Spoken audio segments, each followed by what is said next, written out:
Hi everybody, welcome back. From my untidy studio. You don't often see my studio like this, but I've been doing a lot of playing and I haven't cleared up, and I thought, you know what, I'm going to leave it like this so you can actually see what it's like, what it does get like. Right, so today I wanted to talk to you about what do you do with all your leftover work. And I think this is a really important question really, because what ends up happening is, if you do a Louise Fletcher's course, you will need to buy 56,000 of these masking tape rolls, and you need lots of large sheets of paper. But you are going to create work that's outstanding. I may not want to be using these for for framing and things, although I can do, and I was just going to talk to you about that as well. But you can make really tiny pictures. Now, you know, if you buy these, look, this is an old dirty set. This is an old one. It's got you can't see them very well, but it's got paint on them and splashes and all sorts. But it's really good. This particular size is really good. It's square and it's small. And so when you've done a large body of work like I've done, and I want to pick out the bits that I want, but I perhaps don't always want to frame them, but to find composition in my work. So here's a really large picture. It was just a random picture that I did. One thing I did like was like this giant donut here, but as soon as you put something on top of it like this, look, it no longer looks like a giant donut. You know, it looks like something else, and you can move it around into different places, and you can make such beautiful compositions from these pieces. Look at this. Yeah, this was part collage, part paint and things like that. So lots and lots of mark making. Yeah, so as you can see, as I'm moving this around, there's such a lot of lovely things, even down to that mark that's just there. Because it's transparent, it's really effective in your work to be able to use that. Watch what happens when I go across here, like this, and then I come up here. Look at that, look. Just because of that one transparent mark there, that's given that a full scenic view there. It looks like mountains and a road and everything. But it's butterflies on some paper, look, and it's just stuck on. But that's the difference of what a little tiny viewfinder square can do. Also, if you've got large amounts of work here, look, this was all done, all mark making again, and you know, I really love this. These are all the lovely greens that's down Red River that I've seen. Again, as soon as you start moving in, you get different compositions again, and they're like really deep and really pretty. So if there's ones that and areas that you do like, for instance, and just look at this one as well. I'm just going to show you a few first, because these are all pieces of paper that I've not used. This one was, look, remember me doing this video? Yeah, as soon as you put something square on that, look at that neuro art there, that makes that look beautiful. You could even do it half, look, half up, half down, half in the middle. You might not want any of that, but you might really like the splatters for some reason. You might want to add them to something. Yeah. Now, the things that you can do with this, you can either cut them out to this size, like this. So you could cut them down, for instance, around the edge of here. Or you can cut them a little bit bigger than what this is here, about another centimetre, and pop them onto the back. The reason why I wanted to show you this, just bear with, is because just in little sets they come like this, and in your set they're really cheap. They're not, might be £20 or something like that. You get your beautiful square that comes. You also get a sealed bag, and you get a back board as well. And when you put them together, and they come really quick, and when you put them together, let me just pop this back in because I want to keep it clean. It's very important to keep these clean. Easy to store. Nice to have them in all your sizes. Very important. But when you've got them all, Let me just get this, like this. You can get all different sizes. So then you can frame them up. So here's a neuro art one. Look, it's framed up. This is what the backboard looks like. I know this one's a different size. And then you can seal them. You can put your own special stickers on. I had some stickers stamped up. I put them away somewhere, keeping them clean. And it's got my Instagram name on and everything like that. And yeah, and you can make, you know, they probably again cost me £20, but I bet you I got about 800 stickers for that I can just stick on the back of these, and they just finish it off just nice. This is a different size. Look how beautiful that they make the work look. And these are all just cut-offs from things like, you know, that I've just been showing you. This is, you know, just from cut-offs. You don't waste your work. Spend a little bit of money and put them on like this, and you'll find that you'll easily find a full set.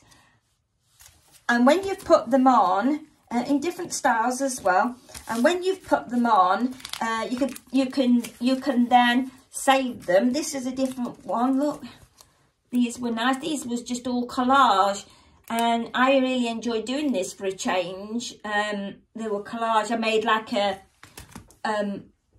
board with all collage pictures on it, and then and I literally just then cut it all up, and I got a sewing machine out and did some sewing, just some random sewing down it. This was a stencil of a rabbit, and I just put that on. These were tissues done on a jelly plate. Yeah, there's lots of things that you can do if you just do it like on a fun board, and just fill a fun board up, or fill up on your own old work, you know, that you've been using. Pop them in one of these, and then put it over the top, slip it into your packet, and you've got it. So then if that was another one. Look, that was a book page and some music page. That was a printed, that's a real printed flower there, a pressed flower rather, you know, and a stitching line painted there rather than it just be in real sewing. But because to tally it in with that, to make it a set, the reds were already there, and then I've made sure that I've put in the beige colours that was in on both pictures. And because this had got stitching line in it here, I drew in the stitching, a different kind of stitching line in there. So for those of you sewers who are out there, you know, this is overlocking. Well, let me have a look. No, it's not. It was a zigzag. I'm sorry. It was a zigzag, and I put it on a very tight stitch and just did that randomly. And then I stuck them all down with gel medium. Just pasted them on and everything. And then I went in with my viewfinder, but instead of it being a square one, this time I used a rectangle one. And then I cut them all to that size, and it made it that it was like really, really enjoyable, you see. And yeah, so if a summer fair comes up now, I've got a few bits and bobs. Or, you know, there's lots of things. Here's some bits that I liked out of. These are square ones. These are what the square ones, which is this that I pinched it out of. You can do them just like that. These are, I ran out of backboards, so I just used the sheet of paper on the back, a plain sheet of paper, and they still came out nice. What it was, the paper that I bought was faulty all the way through the pad, a very expensive pad, really annoying. If you can see that, I don't know whether you can, yeah, look, there's a fault all the way through the whole pad. Thought, no, I'm not going to waste them. I'll use them for backing for any of these. This was a different kind of set, a different shape, different size. These were a little bit bigger. But what I'm trying to get across to you is that you can make full sets because they're so easy to do, because abstract, because you've already got this going already. So you've got your matching colours and everything already. It's already there for you. You just got to be a little bit nifty with your scissors and cut them up, back them, and put them in these you know, in these sets. Neuro Art ones there, look. You've all seen me do Neuro Art. They were just, but all the time, it's not just about selling them. I've had these for, I must have had these for about a year now. But it's not for me about selling them. It's preserving the bits that I actually like. So in this one, in this particular one here, this part here, I really love this part. And, you know, rather than just sticking it in a sketchbook, I thought, for once, I'm just going to frame a few that I like, the bits that I like, and just pop them inside these little frames. And instead of just having them in my sketchbooks all the time, I don't need the money or anything like that, but I do want to show you that what you can do. They'll all look the same, but they'll all be different. And this is how you can make up your sets. You can make them into little booklets. You can do whatever you want.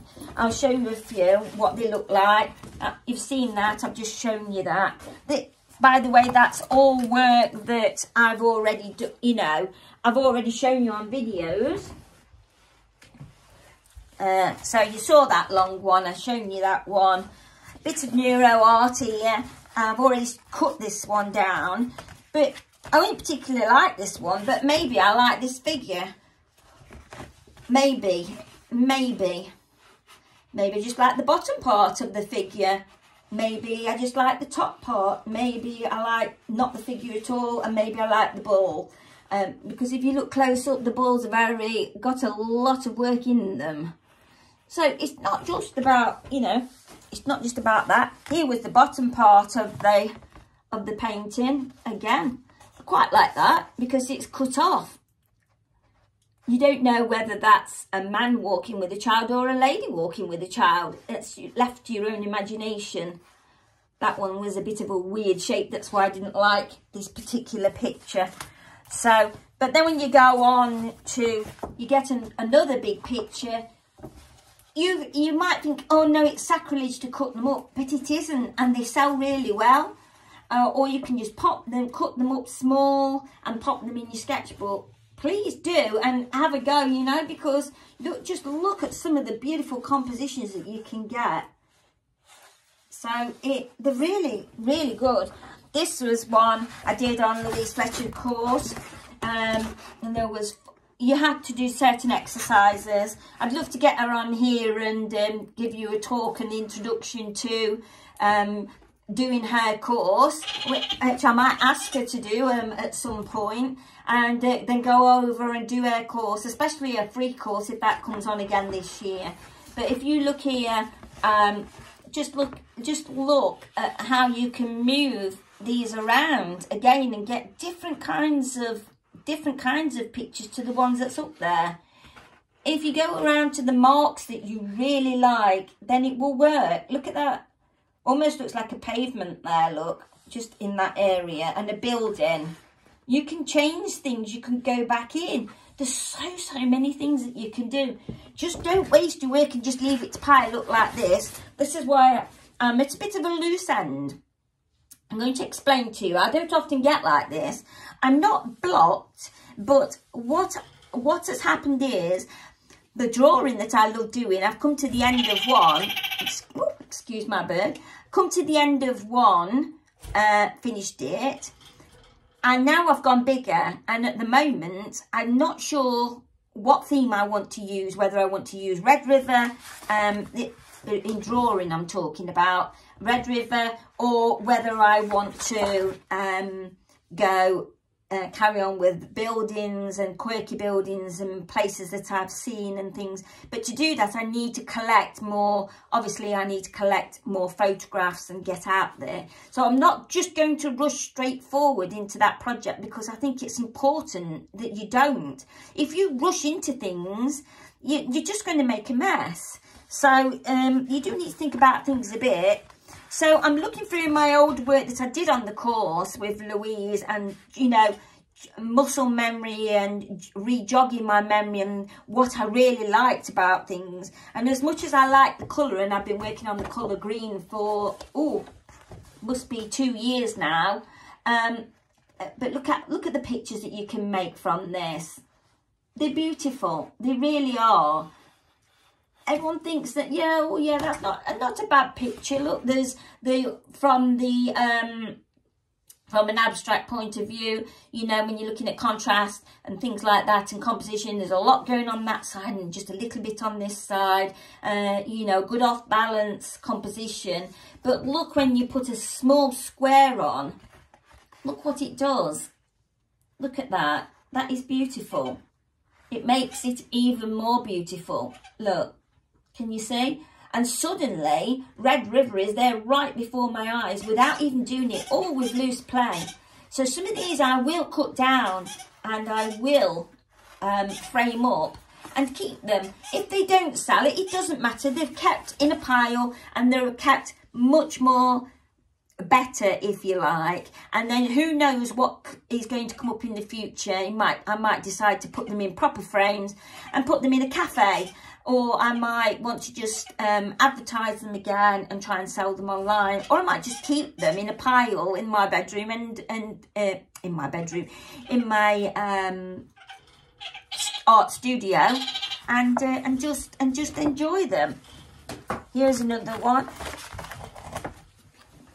See, I'm really into indigo at the moment. Here was another big one that I did. But look how nice that they look when they cut down even more, look. And you're moving them around. Look at that one there, looks almost like a figure. There's no figure in that picture.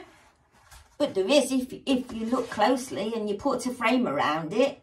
And this is what we're missing. This is where we're missing them. I like those 3 marks there, look. They've created space and they're dynamic, aren't they? They've come forward and you can see them. They stand out. Then you've got the stripes here against the dots. So, you know, I like that one there. So it just goes on and on and on. So just think to yourself, instead of having these great big sheets around in the studio, cut them down and do something with them.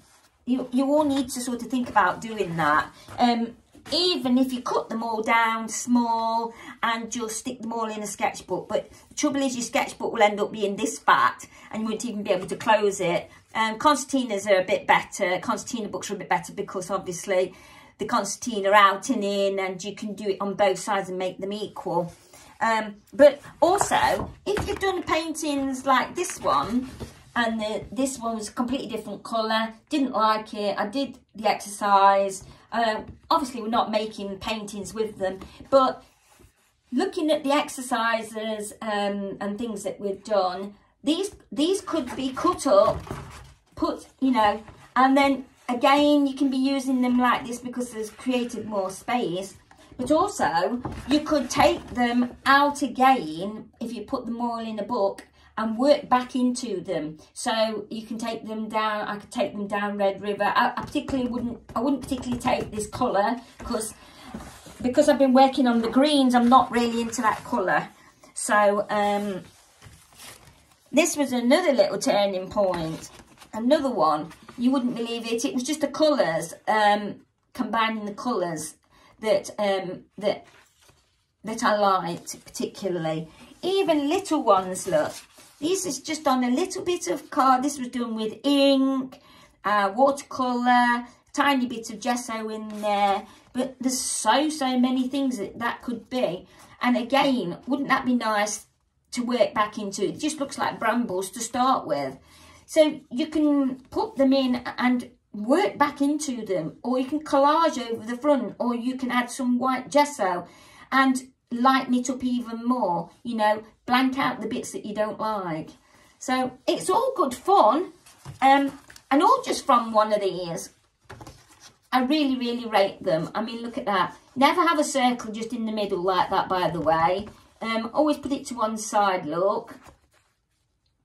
If you're doing a vase of flowers, try not to think, oh, I'm going to put the vase of flowers right in the middle. Try and put it to one side. Try and make it a little. If that was in the middle and that was a vase of flowers, it just wouldn't look right. It would, the main focus is just that round circle. But if you put it to one side, it's not the main focus anymore. I can't show it you on this. To one side, and there's no reason why flowers couldn't be coming down. But this is more about now. Is more about the vase and the table that it's on. If that would be quite easy to work back into and make into a vase. So if you start looking back into your work, now this one here, I didn't like the colours, completely different colours to what I would normally use, but I did like this particular mark here, that particular mark there, just that squiggle there. I've used that several times now, but when I use that with black, especially when I'm drawing with black pen, I can use that now because I use it as part of foliage and things that's hanging down, branches and all sorts of things. And all it is a simple squiggle, but I save that in my mind now and I use it. There's so many things that you can do. So have a go. I might put on another video where I've cut some of these down and put them in books and show you how to do that. If you pop over to Liz Ackley, she will show it. She has a video there. I've not watched Liz for a while. Pop over there, Liz Ackley Art. If you put that in, I'll put that in the description. Pop over, and she does she makes little books with hers, and she uses the back, the front from hardbacks from your pad bit, and then she sticks them to her work, and then she has them as her work like that. I prefer to use a pocket concertina book for that.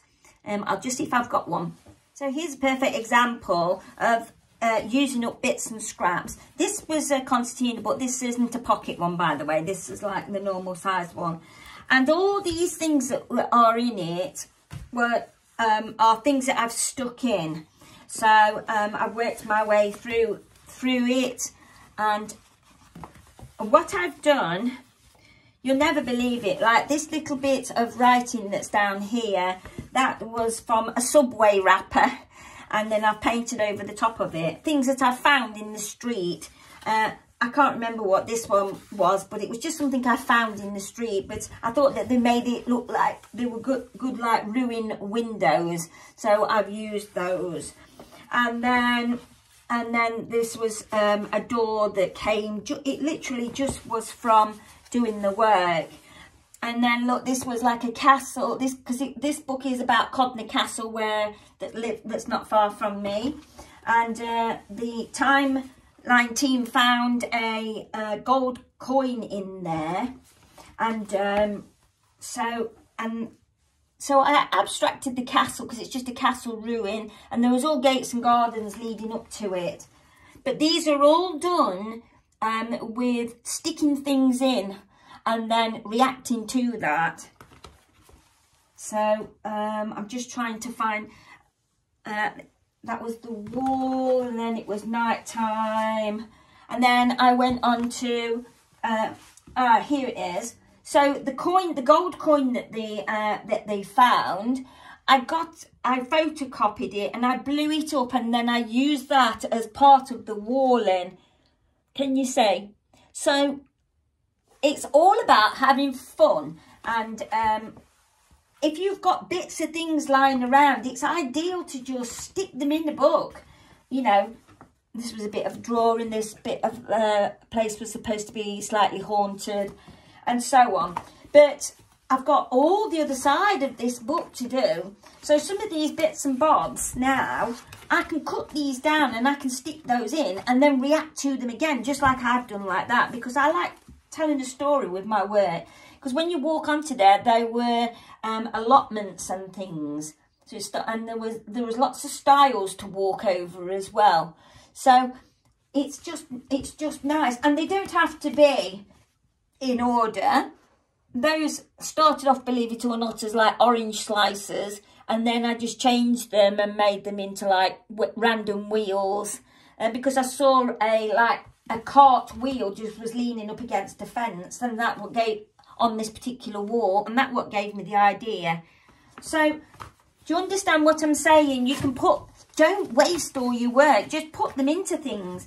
So if I did a normal picture now, a drawing picture in black and white of Codnor Castle, then this could be in front of this, and this could be showing you how I actually got to that. So do you understand? And if ever I did display that painting or that drawing, you've got something that you can then put underneath it, and it holds their attention. They're not just going to be looking at that painting, they're going to be looking at how you actually got there. All right, and that it can be all just from this. Yeah, just bits that I've cut out of work where I've just been playing. But the main thing that I studied was the greens. And that's what I got from the course. It was the greens and indigo. I'm using indigo all the time now. So I hope this video's helped. And have a go, you know, use up all your scraps. Put them into either books or into frames. Or make your own books with them. But don't just leave them lying around, because it's just wasted. You can't even remember what's in that pile unless you go through it, because you can't see it. And the nice thing about sketchbooks is, books that you've made as well, you can put them all on a shelf and get hubby to, or if you're handy yourself, put you a nice shelf up. And you'll keep them in your works all in there. And you're thinking, gosh, yes, I remember doing that. And that all came from just going for a walk with the dog. Codney Castle. All right. Talk to you all again soon. Get cracking. Cut your work up. Don't be too precious. Bye.